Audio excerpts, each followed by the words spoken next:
Alas 5 ng hapon nang lumabas ako para bumiyahe bilang isang MC taxi. Nakamubit nga pala ako dito. Ito ang aking unang booking o pick-up location dito lang sa may Ashore Urban Resort, Parañaque. Papunta nga pala itong Estrella, Makati, 176 pesos yung fare at sa layong 12 kilometers. Pinalagay ko nga pala dito sa box yung bag ni sir at madilim na naman yung kalangitan at tila nagbabadya na namang umulan pag naman sana.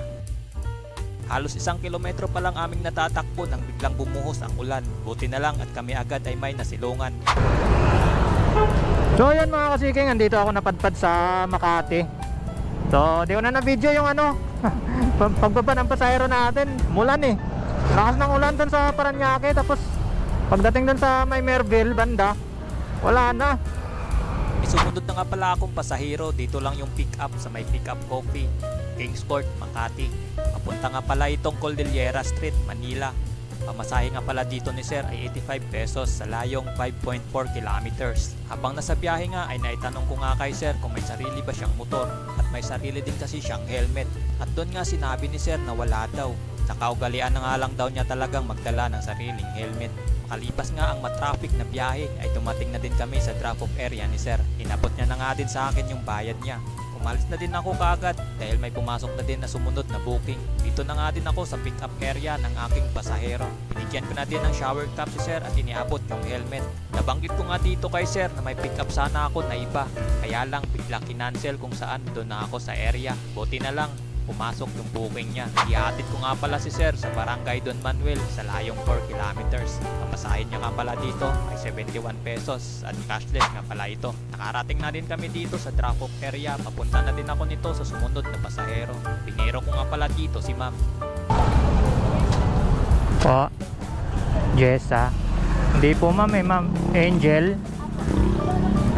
Angel po. Angel. Opo. Hindi pa ma'am, joke lang po. Nakita ko lang kalabas eh. Si Ma'am Jessa. Ayun yun ang hairnet ma'am. Ayun yun ang hairnet. Okay ma'am. Mabango naman yan ma'am. Nilalaban ko yan araw-araw. Eh? Pangit. Pangit nun ma'am. Saan tayo ma'am dito? Diretso tayo. Hindi ko kabisado dito ma'am eh.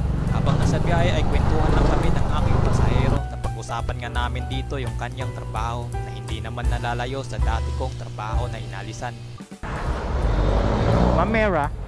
Ma'am Mera po. May ano kayo? Hairnet. Sa'yo meron ma'am. Opo.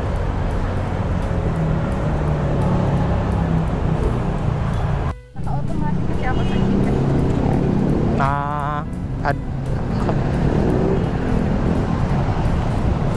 Akala nyo naka Gcash? Akala nyo ma'am naka ano? Akala ko nakakonect ko ako sa... Oo. 91. Mukhang walang booking dito sa Caloocan yung Move It. Rina. Teka lang ma'am ah. Ma'am, gusto nyo ng hairnet? Hairnet?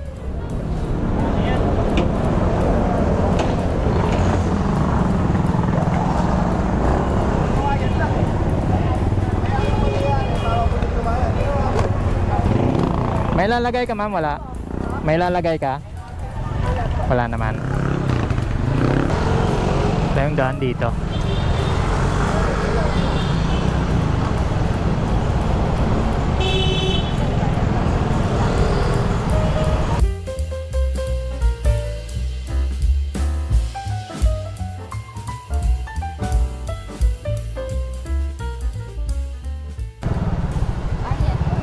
Oh, Arian. Check ko ma'am. Hindi po ma'am eh, Angel. Ma'am Angel. Hindi po ba? Hindi, joke lang ma'am. Ma'am, gusto yung hairnet?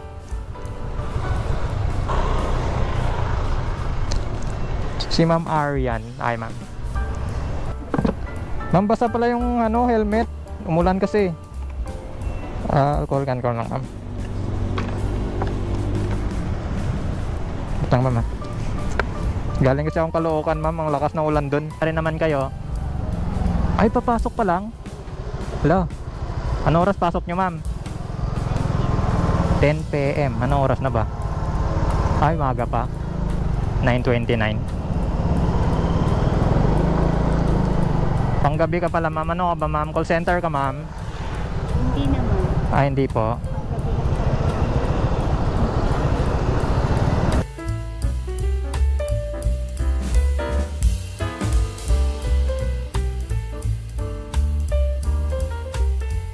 May next pick up na pala ako dito.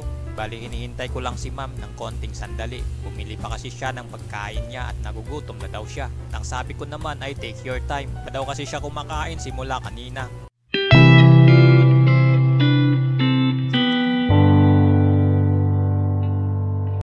Sinisipat ko nga pala ang aming dadaanan kung saan mas mabilis, C5 ba o EDSA. Habang nasa biyahe nga ay naikwento ni ma'am na siya ay nag-a-apply at fresh grad nga pala siya at first job niya din yung in-applyan niya as call center. Dahil natanggap naman siya ay congratulations sa iyo ma'am. Good luck sa iyong buhay employee. Going to Taguig nga pala kami simula dito sa May Ortegas. 204 pesos yung fare ni ma'am sa layong 13.8 kilometers. Ito nga pala ang aking sumunod na pasahero ay nakakabighani naman talaga ang kagandahan ni madam. Going to BGC nga pala ito. Fare neto 120 pesos na may layong 8.3 kilometers. At dito ko nga muna puputulin itong video na ito. Kung umabot ka man dito ay maraming salamat sa panonood. Maraming salamat nga pala sa lahat ng subscriber ko. Salamat sa suporta. Pasensya na kayo, bihira lang ako mag-upload at medyo busy lang sa buhay-buhay. Sa hindi pa pala nakasubscribe sa channel ko ay pakihit na lang ng subscribe at notification bell button. Pa-like and share na din kung inyo pong nagustuhan. At ito ay aking libangan at katuwaan lamang. Once again, this is Vin at Vin Seeking TV. See you on my next vlog and peace out.